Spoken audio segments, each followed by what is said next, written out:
There's a reason at the moment that your LinkedIn network is worthless, but in this video, we're going to cover how, why, and more importantly, how to build one that prints money. So we're going to start by diagnosing the actual problem, which might be that you have tons of connections and you're posting regularly. You're also engaging with content, but when you're looking at your actual revenue, your bottom line, no one's booking calls. And because no one's doing that, ultimately your network's not really worth anything to you. Now, the reason why is because you've been networking wrong. You've really been connecting with anyone and everyone instead of strategically building a network of high value connections. Let me show you a bit more about what I mean. It's really the fact that there's three types of worthless connections that are diluting your network. The first one is random connectors. So these are people who connect with everyone. They got 10,000 connections. They're not strategic. They're just collecting connections like baseball cards. And then you've got the second type, which are your tire kickers. These are people who are interested in what you do, but they're never actually going to buy. They don't have a budget. They're not decision makers. They're just consuming free content. And then you've got the third type, which is your competitors, right? These are people who do what you do, and they're just in your network because they're watching you, not because they're actually going to hire you.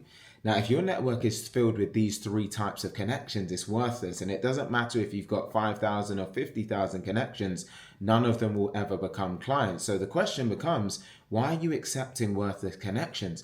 Now, the first reason might be that you just think more connections equals more opportunities. And you've been told that networking is just a numbers game, in that the more people you connect with, the better. And that's not actually true. Now, the second reason might be that you just don't want to seem rude by declining, right? Someone sent you a connection request and you think, well, I don't want to be rude, so I'll just accept it. That's also not the right approach. Now, the third reason might be that you have no criteria for who you actually connect with, so you're not being strategic. You're just accepting everyone who sends you a request. And this is actually why your network is worthless, because you're networking for vanity and not for actual revenue. So how do you build a network that actually prints money, right? I want you to use the revenue network framework. Now, the rule for this is you only connect with people who fit one of three different categories. Now, the first category is your ideal client. So these are people who fit your ideal client profile. They have a problem that you solve, they have the budget to hire you, and they're actual decision makers. The second category is referral partners. So these are people who serve the same audience that you do, but they don't actually compete with you. They can refer you business. Then the third category is strategic influencers. So these are people with large audience or significant influence within your niche, and they can actually amplify your message and introduce you to your types of ideal clients. Really, everyone else is a distraction. If someone doesn't fit one of these three categories, just don't bother connect with them. Now, let's spend a bit more time on each of these actual categories, with the first one being your ideal clients.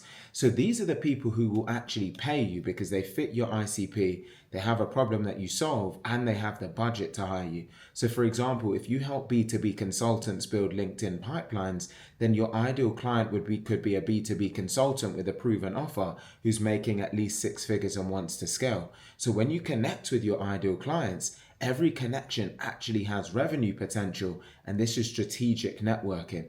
These are the type of people who serve the same audience that you do. Right now, I should have said we're talking about referral partners here. So these are the type of people who serve the same audience that you do, but they don't actually compete with you. They can refer you business. So for example, if you help B2B consultants with LinkedIn like me, your referrals could be business partners, who coach up with other consultants, or funnel strategists who need LinkedIn experts, or web designers who serve B2B service providers. Because when you build relationships with referral partners, you then tap into their networks. They can send you ideal clients, you can send them clients, and everyone wins. So think about the types of people who could be referral partners based on the offer that you have and the niche that you're in. The third category is strategic influencers. So these are people with large audience or significant influence within your niche. So they can amplify your message and introduce you to your ideal clients. So for example, it could be podcast hosts who interview experts in your niche, or thought leaders that have 50,000 followers, or industry association leaders.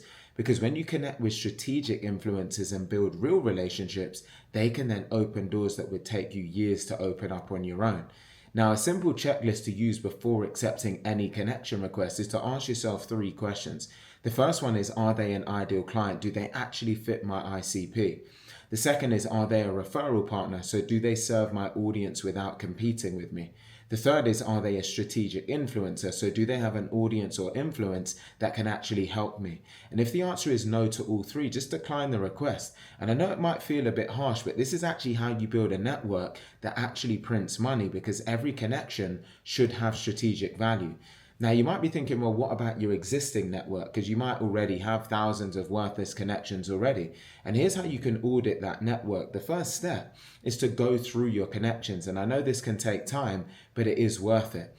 The second step is then to identify which category each connection fits. Is it an ideal client? Is it a referral partner, a strategic influencer, or none of the above, right? The third step is then to remove or ignore connections that don't fit any category. So you can remove them, or you can just stop engaging with them. This then cleans up your network and it allows you to focus on high value connections. Now, here's the proactive networking strategy. Don't just wait for connection requests. Go out and find the people that you want in your network. The first step to do this is to use LinkedIn to search to find your ideal clients and referral partners. You can search by industry, by role, company size, or location.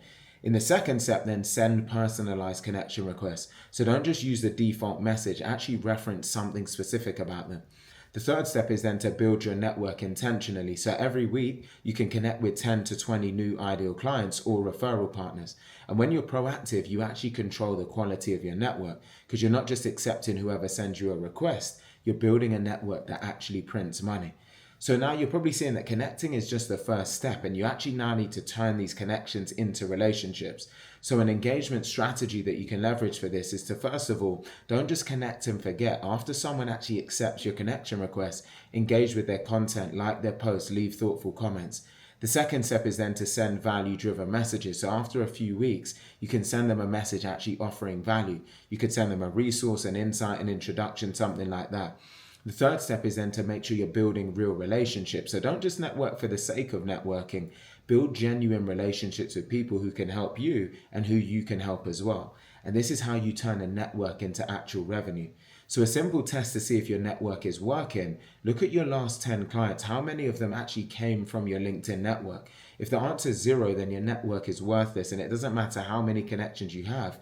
If they're not generating revenue, they're just not valuable. But if you implement the revenue network framework, this completely changes, because your network becomes your number one source of clients.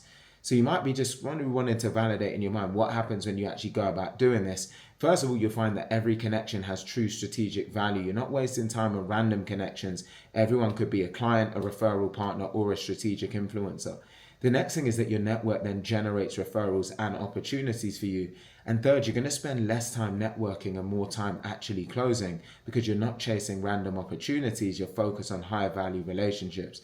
And finally, your network becomes your number one revenue source. So instead of relying on cold outreach or paid ads, your network is consistently generating qualified leads. And this is the power of a revenue network.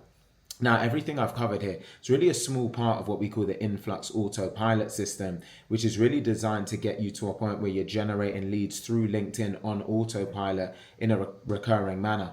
And for our clients, we're so confident about this, we guarantee them at least $50,000 in net new pipeline within 90 days or less. So I've left a link in the description box below of this video where you can learn a bit more about that. So click on that link, check out a little bit more details and information. If you also found this particular video helpful, please do take a second to like it, comment, share, and subscribe. And I do look forward to seeing you on the next video.